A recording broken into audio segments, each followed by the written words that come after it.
Добре дојдовте во Магична сцена, денеска со Мартин Јордановски. Мартин, тој ме облече вака, јас да бидам кралот, тој да биде питачот. Или која е улога да си ја дајме? Принцот и слугата, така?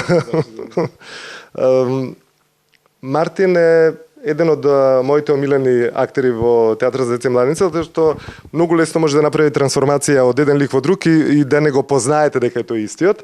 И општо и во животот менуваш стално нешто, или коси има долги, или брада нема брада има, така, многу интересен лик, приватно, но исто и професионално одличен, и лик кој што, можам слободно да кажам, од првата улога која што ја направил на филм, баш буквално како да глумел едно 100 години, па тогаш беше за Балчак зборувам за филмот. Добре, дојдов Магична сцена уште еднаш и ти посакувам добро здравје во овие коронски години, во новото нормално, и кажи ми што правеше овие 2 години, како ти помина? Па година е, од март месец година е прошла. Да речеме, разни работи правев, например од лани, до душа касно беше, ама отидов во село, Подлес ми се вика селото, од каде што е баба ми, и се занимавав со земјоделие, колку што знам и не знам, така да за оваа година сум спремен, ќе си ја фатам малце од порано работата и ќе завршам. Покрај земјоделието, сега кога залади, имам еден пријател кој што се бави со гипскартон, така да бев на него му помагав, научив сува кошулица доле, научив молерај, научив гипскартон, научив абрих, научив, така да, ако некој сака да реновира по дома, малце поскапа бидејќи глумци доаѓаат, ама тоа е тоа, за квалитет гарантирам. Околу земјоделие, да знаеш дека имаш конкуренција, Стојан Велков Трн од Струмички театар, ти е експерт за земјоделие. Супер. Тоа значи дека ќе имам од кого да научам. Не гледам конкуренција, само и тоа е взаемна работа како театар, така да може само да си помагаме. И што најмногу одгледуваше? Насадив од све помалку, као пипар, патлиџан, граф, зачини, босилек, ваков онаков, за чисто да пробам да видам што ќе ми успее, што нема да ми успее, и сега за оваа година ќе знам точно што да наседам. Ма се кажем и за филмот до Балчак, го гледав неколку пати во оваа корона, барем се изгледавме по 100 пати. И филмови, и овие серии, стари, и приказните, и представи, баш се изнагледавме и тоа убаво беше, фала Богу. Приморани бевме. Кажи ми сега, кога го гледаш до Балчак, како ти е? Дали би сменил нешто сега? Би сменил, да, би сменил уште првиот пат кога го гледав, но тоа е и предноста и маната на филмот. Што мислам дека е нормално. Мислам дека секој актер би сменил нешто, особено на филм кога се гледа, затоа што Иначе овој Мартин е истиот, тој со главната улога што беше во До Балчак. Таму беше едно убаво дете така, со коса. Беше веќе и младо, да рече. Младо убаво дете.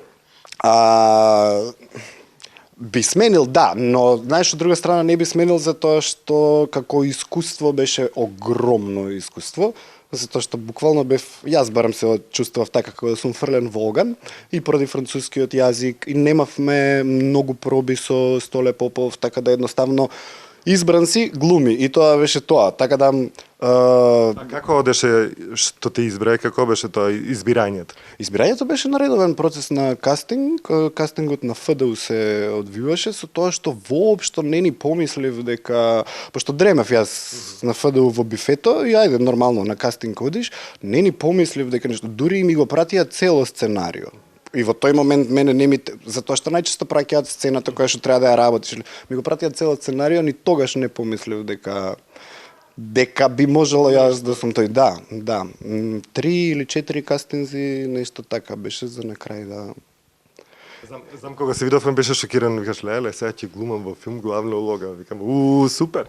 Па да, и плюс, не знам, 50-60% е француски, кој што никогаш нит сум го говорел, нит сум го слушал. Во основно и во средно учев германски, што е далеко од францускиот. Прв пат кога пуштив француско радио да слушнам нешто, се ми звучеше како една слејана реченица, не можев да пофатам зборчиња. А сега нешто разбирам и сум запамтил тие некои најосновни.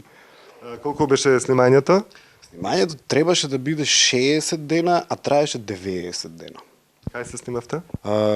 Од 10 мај беше до 15 септември, мислам дека најголем дел се снимаше во Битола, нешто се снимаше во Демиркапија, лажам, во Демирхисар, не во Демиркапија, и имаше дел во Скопје. А во Битола беше на главното? Во Битола беше главното, да. Алхамбра што е објектот, чаршијата беше во Битола, куќата на Филип. Така да многу голем дел беше во Битола. Кажи на премиерата како беше? Јас сум тремаджија, така да имав страшна трема, затоа што прво таа премиера се пролонгираше долго време, беше на Манаки, па имаше ситуација со неисплатени хонорари, долгови и така натаму. Према чаршијата нешто. Према чаршија, према актери, према да. И не знам знаеш кога носиш едно непријатно чувство поради другиот и размислуваш повеќе на тоа, не размислуваш на резултатот. Така да, мене ми помина многу тремаджиски, искрено. Ама помина. Беше задоволен? Да, задоволен сум. Мислам, јас искрено сум задоволен. Секогаш може подобро, ама можеше и многу полошо. Зборам за себе. Да, не зборам за... Добро, кажем после тоа, што се случуваше со филмовите кои што требаше да следат?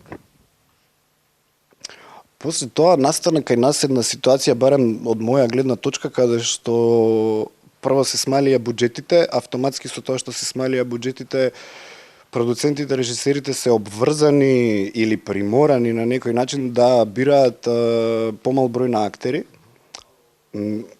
Скоро сите филмови од тогаш па наваму се со такви примери.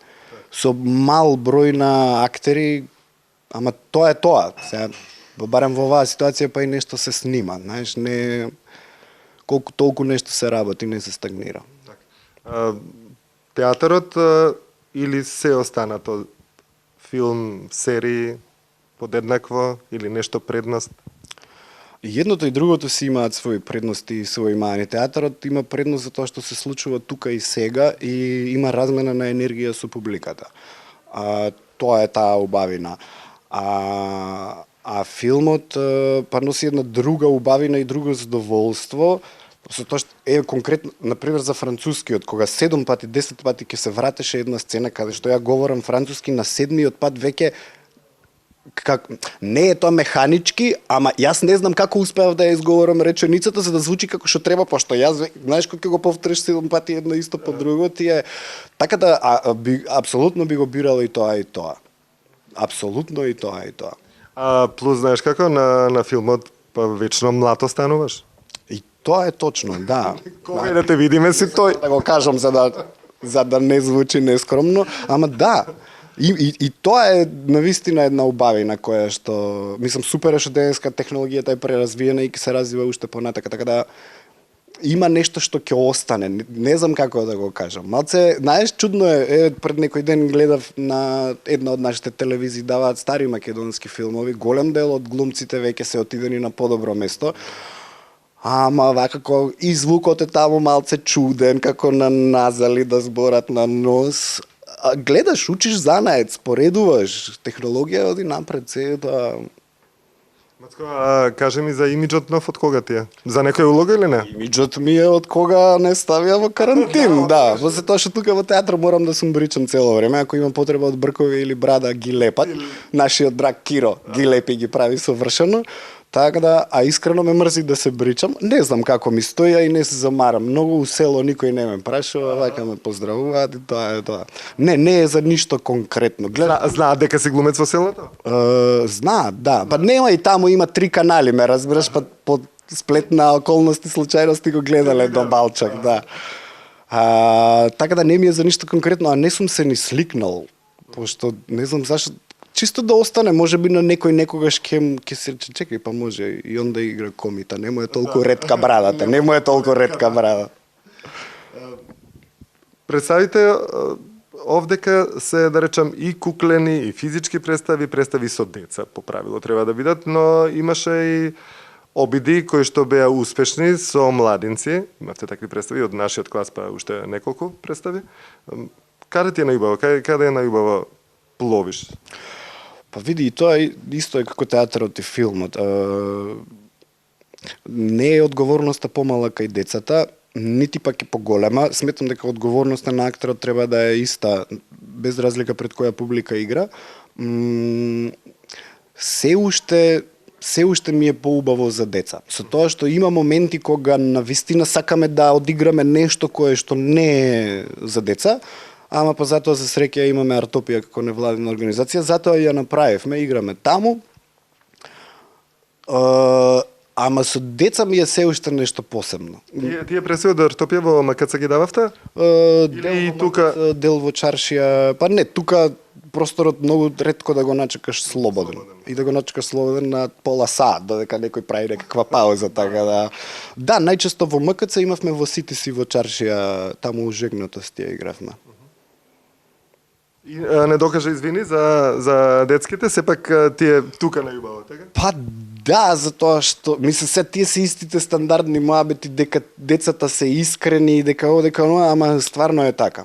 Стварно е така, фидбекот, повратното задоволство, повратната енергија, мислам дека е незаменлива со енергијата на возрасен, затоа што возрастните секогаш се пресметливи. Секогаш има една доза, еден извесен процент на пресметливост, кој што сметам дека кај децата го нема.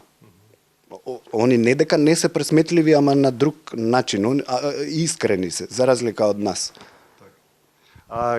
Кажи ми, кога ги спремаш представите подеднакво, тешки се улогите за спремање и за детските представи и за овие вечерните, да речем? Апсолутно да.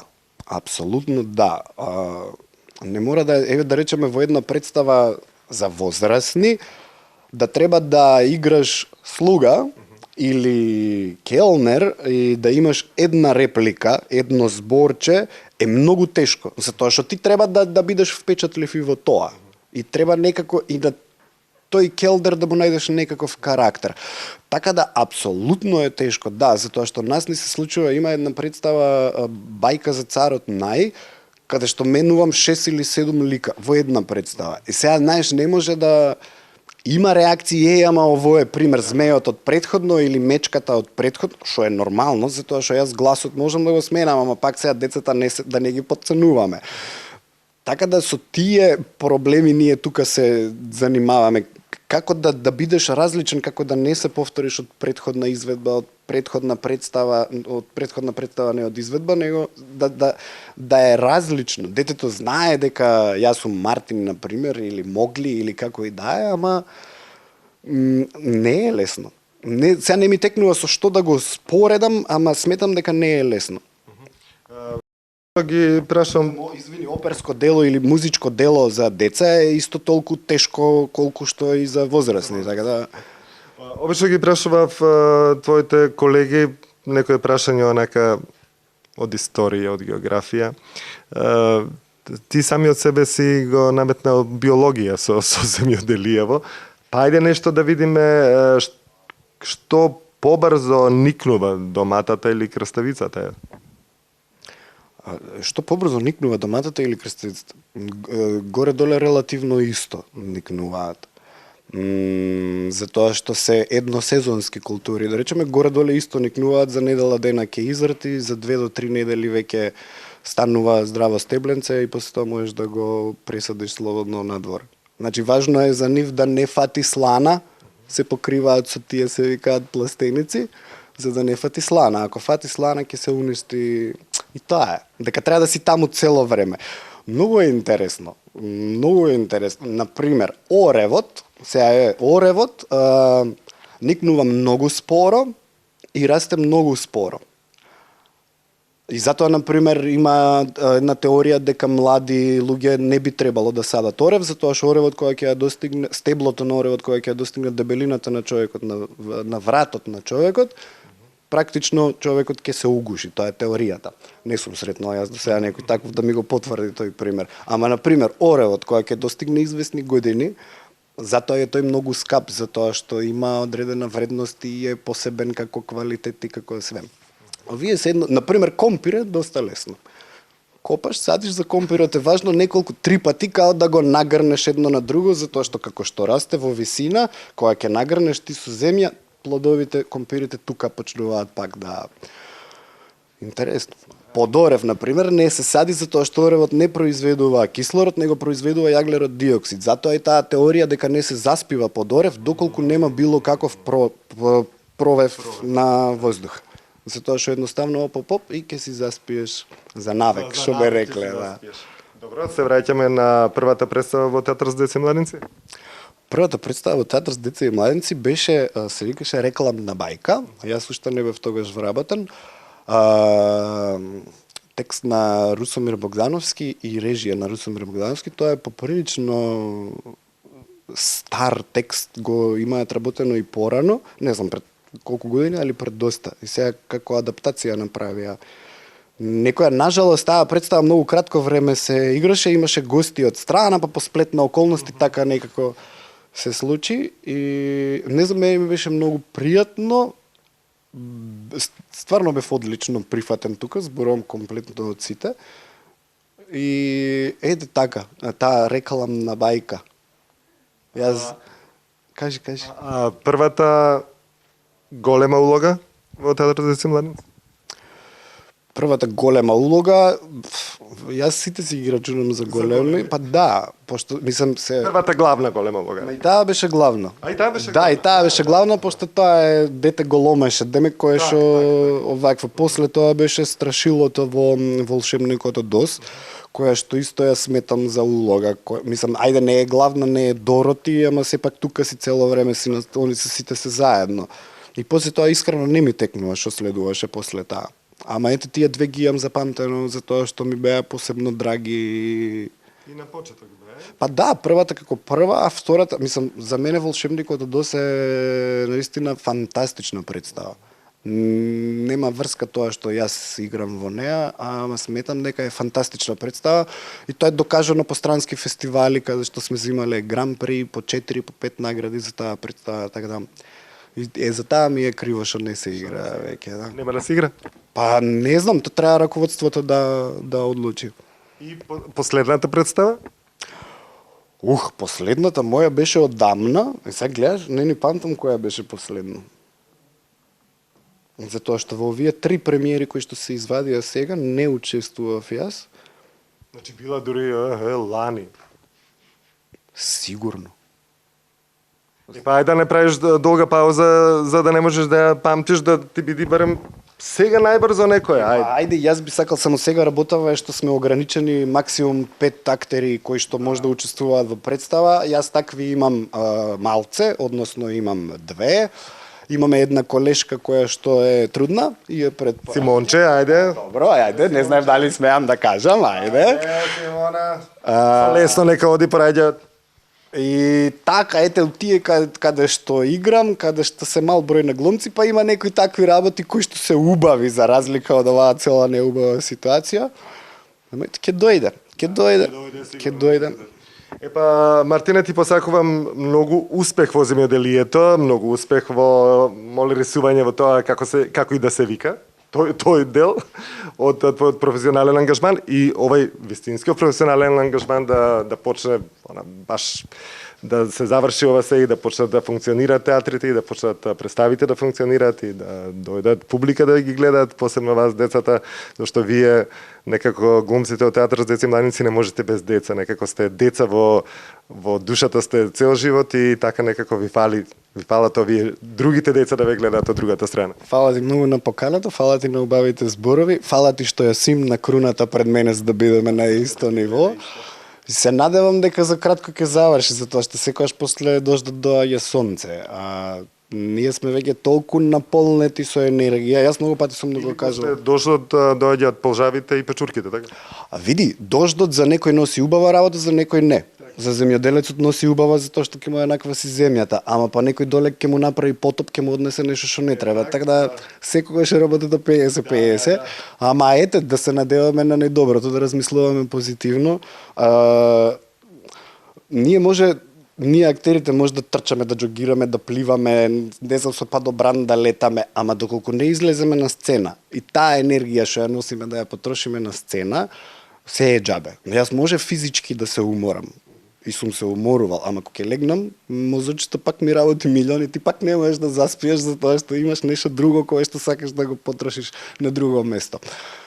Се надеваме на најдобро. Фала ти многу уште еднашка, баш ми беше пријатно, одамна не сме си разговарале, така да Ајде последен пат, зашто дај пушти уште некоја емисија за земјоделие. Ќе одиме дале, точно. Елков и јас ќе најдеме, можда и рибари има, медари има. Ете го медарот од Прилепа. Театарот и земјоделието ќе ја викаме таа емисија. Зошто да не? Зошто да не? Супер. Фала ти, Мартин. Фала исто.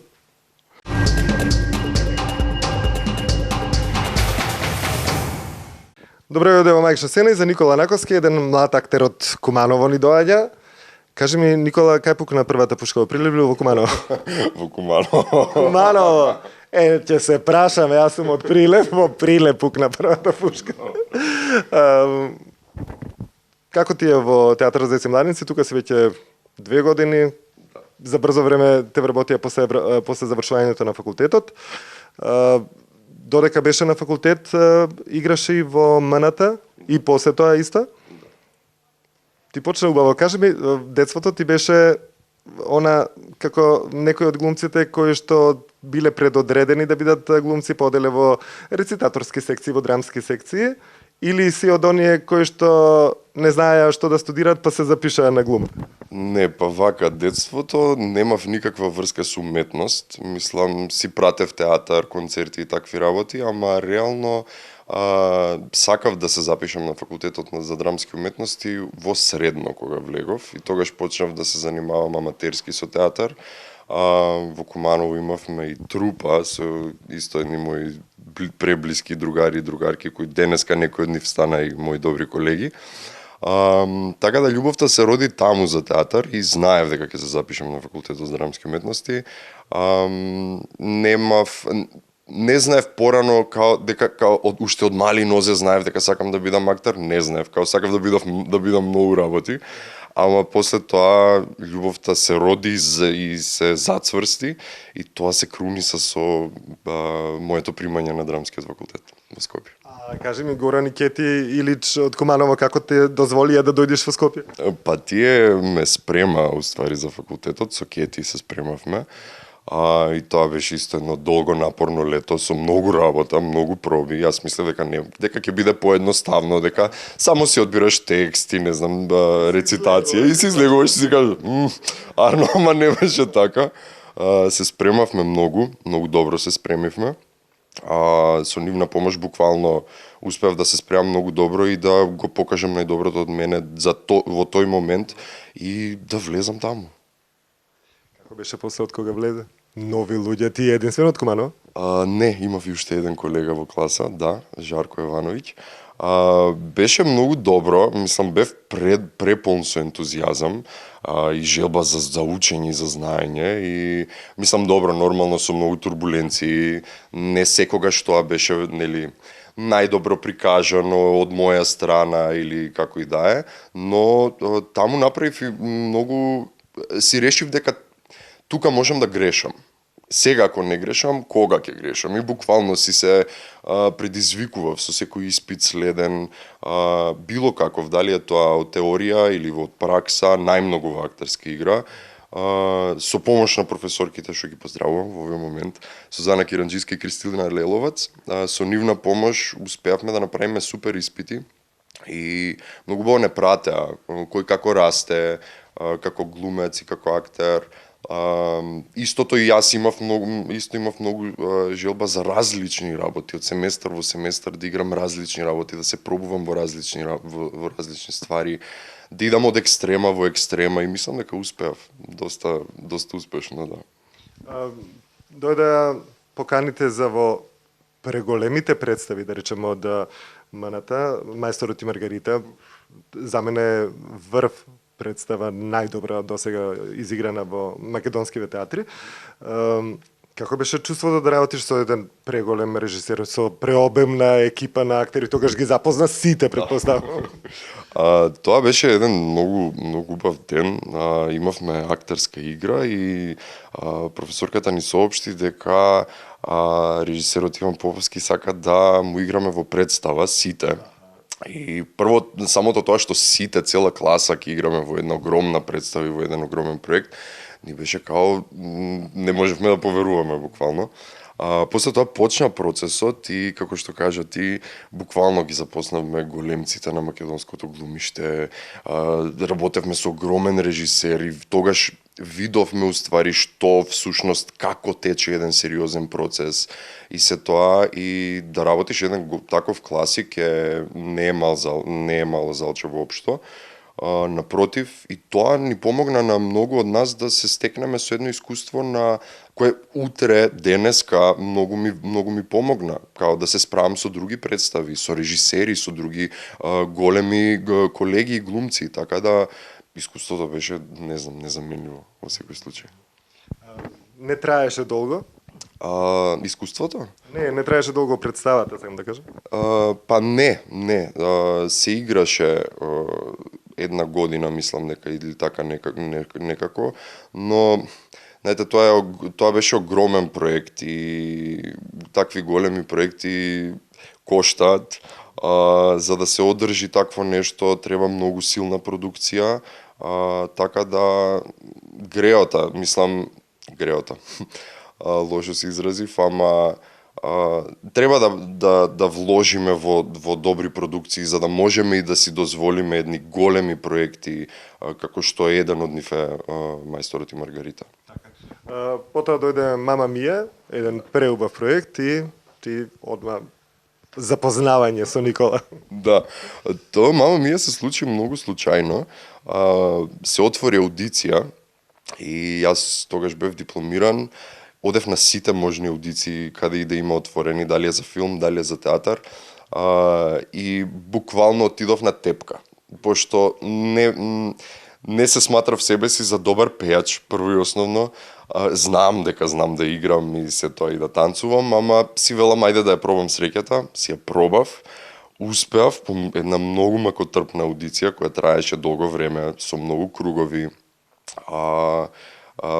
Влегов и го ја играв улогата на Скај, и тоа беше исто еден прекрасен процес, многу тежок процес, многу напорен процес, пошто тука се спојуваат сите три уметности на пеење, играње и глумење, и тоа за еден актер да го изоди тој пат треба огромна психофизичка спремност, која на почетокот јас конкретно, а и дел од колегите немавме, затоа што реално тоа е втор мюзикл што се направи во Македонија. Ние како актери не сме истренирани реално доволно за да можеме да успееме да издржиме еден таков процес и паралелно дури ја спремавме представата и физички се спремавме за да го издржиме целиот процес со вежбање, со физичко кондиционо вежбање и такви некои работи. И на крај исто успеавме да направиме многу добра представа на крајот на денот. Што и за таа представа многу ми е криво што сгасна и што не се игра се уште. Како ја гледаше? Да, нормално. Жарко, одличен. Требаше искуството од Жарко да ти го пренеси. Да, тие се навистина приубави представи. Гревот е да не се играт, гревот е да не новата надеж на театарскиот живот, дали е тоа публиката, дали се тоа новите млади актери, треба да ги гледаат тие представи, да учат од тие представи и од Чикаго, и од Мама Мија, и од Мајсторот и Маргарита секако. Ти имаше среќа баш да играш во топ 5 представи што биле воопшто направени во овие 10 години, ти да играш во тие двете, и тоа е едно благодет од Бог што ти го дал за да можеш тоа да го направиш. Потоа доаѓа театар за деца и младинци, вработувањето, завршување на факултетот, тоа беше веќе лесно, немаше проблем. Како те прифатија во театар за деца и младинци, иако релативно млада екипа има, повозрастните дел од нив се заминаа, дел останаа, помалку имаат возрастни, отколку веќе помладите меѓу кои се и ти. Да. Вака, јас прво влегов овде, тотално не познавав никој. Мислам, лично не се знаев со никој. Театарот за деца и младенци ми бил, од дете сум бил на неколку представи, пошто сум од Куманово и не секогаш сум имал можност да го посетувам театарот за деца и младенци. Ме прифатија буквално како дома, можем да кажем, како свој, затоа што самото тоа што бев на паушал година дена тука и имав можност да ги запознам колегите и тие да ме запознаат од различни аспекти, од тоа каков човек сум, каков глумец сум, како работам во процес и се тоа за да на крај конечно дојде моментот кога ќе се вработам овде и сум пресреќен, искрено, многу убаво си поминувам овде и ми е, не знам, прво сум прегорд на себе што сум тука. Мислам дека имам многу што да му понудам на овој театар, а истото го мислам и за нив, за моите колеги и за театарот. Имам многу простор за растење. За еден млад актер, мислам дека ова е перфектното место да се биде. Патуваш секој ден? Не, тука сум, да, тука сум. Во Кукманова кога си одиш? Па кога имам слободно време, порано тоа беше за викенди, отидам да си ги видам моите, кои многу ми фалат, али сега пошто спремаме доста представи и немам баш можност да ги видам, обично за празници и за такви работи. Знаеш, спремаш многу представи, зашто младите кога ќе дојдат постарите сака да се одморат, па цел терет останува на младите и вие не е чудно што играте во секоја представа, во секоја нова представа, само младите. Така се калат сите генерации, така и вие. Да, па и треба да се докажеме, реално. Се гледаш со колегите од факултет? Да, се слушаме, не со сите, затоа што малку сме раштракани, некои се во странство, некои се тука, одржуваме контакт. Со една колешка од класа сум веќе вработен овде и ми е предраго за тоа. Така да, се трудиме да одржуваме некој контакт. Така да, пошто реално на факултет поминуваме и сито и решето. И од најубави до најнеубави моменти во животот, така да тоа си прави некои врски меѓусебни кои треба да се одржуваат во секој случај.